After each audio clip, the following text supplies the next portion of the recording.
കേരളത്തിന്റെ രാഷ്ട്രീയ സാമ്പത്തിക രംഗങ്ങളിൽ വലിയൊരു കൊടുങ്കാറ്റ് അഴിച്ചുവിട്ടിരിക്കുകയാണ് പുതിയ ബജറ്റ് പ്രഖ്യാപനങ്ങൾ. സംസ്ഥാനത്ത് വീര്യം കുറഞ്ഞ മദ്യങ്ങളുടെ വിൽപ്പന നികുതി വൻതോതിൽ വെട്ടിക്കുറച്ചതാണ് ഇപ്പോഴത്തെ വിവാദങ്ങൾക്ക് ആധാരം. മുഖ്യമന്ത്രി വി.ഡി. സതീശൻ അവതരിപ്പിച്ച പുതുക്കിയ ബജറ്റിൽ 0.5% മുതൽ 10% വരെ മാത്രം ആൽക്കഹോൾ അടങ്ങിയ പാനീയങ്ങളുടെ വിൽപ്പന നികുതി 251% നിന്ന് 120%മായി ഒറ്റയടിക്ക് കുറച്ചു. ഏതാണ്ട് 131% ഈ വൻ നികുതി ഇളവ് വിപണിയിൽ വലിയ ചലനങ്ങൾക്ക് വഴിതുറക്കുമെന്നതിൽ സംശയമില്ല. ഈ തീരുമാനത്തോടെ ബെക്കാഡി ബ്രീസർ ഉൾപ്പെടെയുള്ള പ്രമുഖ റെഡി ടു ഡ്രിങ്ക് പാനീയങ്ങൾക്ക് വിപണിയിൽ വലിയ രീതിയിലുള്ള വില കുറയാൻ സാധ്യതയേറി. എന്നാൽ കേവലം ഒരു നികുതി മാറ്റം എന്നതിനപ്പുറം വലിയൊരു രാഷ്ട്രീയ അഴിമതി ആരോപണമായും സാമൂഹിക ആശങ്കയായും ഈ വിഷയം മാറിയിരിക്കുകയാണ്. നിയമസഭയിൽ പ്രതിപക്ഷം കൂട്ടത്തോടെ ഇറങ്ങിപ്പോകുന്നതിലേക്ക് വരെ കാര്യങ്ങളെത്തിച്ച ഈ ബെക്കാഡി ബ്രീസർ വിവാദത്തിന്റെ പശ്ചാത്തലം എന്താണെന്ന് നമുക്കൊന്ന് മനസ്സിലാക്കാം. അതിനു മുമ്പ് എന്താണ് ബെക്കാഡി ബ്രീസർ?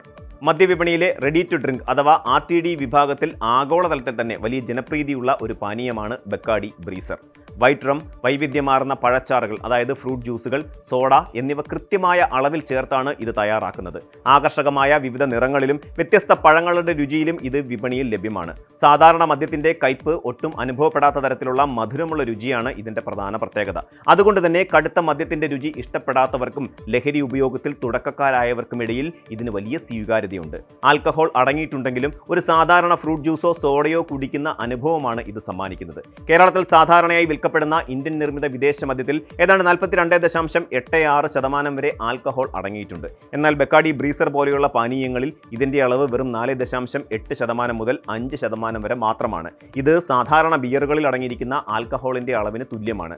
ഒറ്റനോട്ടത്തിൽ വീര്യം കുറവായതിനാൽ ഇത് വലിയ അപകടമുണ്ടാക്കില്ല എന്ന് തോന്നാമെങ്കിലും ഇതിന്റെ യഥാർത്ഥ ഭീഷണി ഒളിഞ്ഞിരിക്കുന്നത് ഇതിന്റെ മധുരത്തിലാണ്. കയ്പില്ലാത്ത മധുരമുള്ള രുചിയും ആകർഷകമായ നിറവും കാരണം കൗമാരക്കാരും യുവാക്കളും ഇതൊരു വെറും കൂൾ ഡ്രിങ്ക് ആണെന്ന് തെറ്റിദ്ധരിക്കാൻ എളുപ്പമാണ്. ഒരു സാധാരണ ശീതളപാനീയം പോലെ വാങ്ങി കഴിച്ചു തുടങ്ങി വളരെ എളുപ്പത്തിൽ കുട്ടികൾ മദ്യപാന ശീലത്തിലേക്ക് ആകർഷിക്കപ്പെടാൻ ഇത് കാരണമാകുമെന്നാണ് വിദഗ്ധർ ചൂണ്ടിക്കാണിക്കുന്നത്.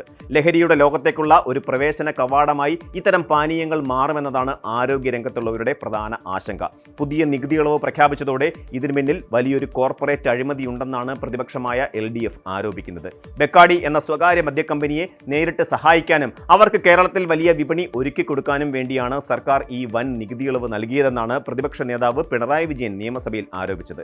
കർണാടക കേന്ദ്രമായി പ്രവർത്തിക്കുന്ന ഈ വൻകിട കമ്പനിയുടെ ഫയലുകൾ അതിവേഗത്തിലാണ് സർക്കാർ തീർപ്പാക്കിയതെന്നും ഇതിനു പിന്നിൽ വൻ സാമ്പത്തിക ഇടപാടുകൾ നടന്നിട്ടുണ്ടെന്നും പ്രതിപക്ഷം ആരോപിക്കുന്നുണ്ട്.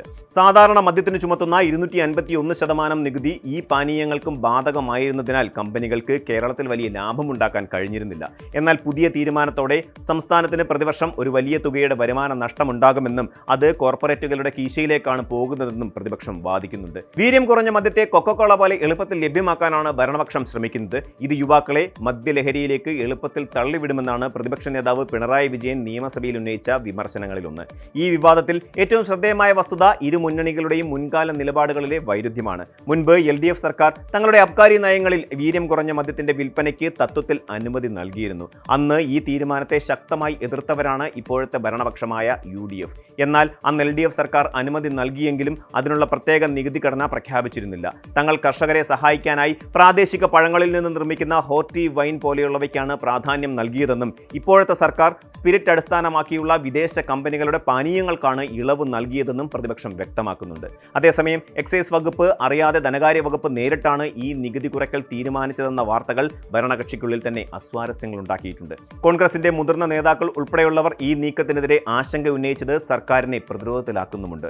കേവലം രാഷ്ട്രീയ തർക്കങ്ങളിൽ ഒതുങ്ങുന്നതല്ല ഈ വിഷയം. കേരളത്തിലെ പ്രമുഖ ക്രൈസ്തവ സഭകളും സാമൂഹിക സംഘടനകളും സർക്കാരിന്റെ ഈ തീരുമാനത്തിനെതിരെ ശക്തമായി പ്രതിഷേധവുമായി മുന്നോട്ട് വന്നിട്ടുണ്ട്.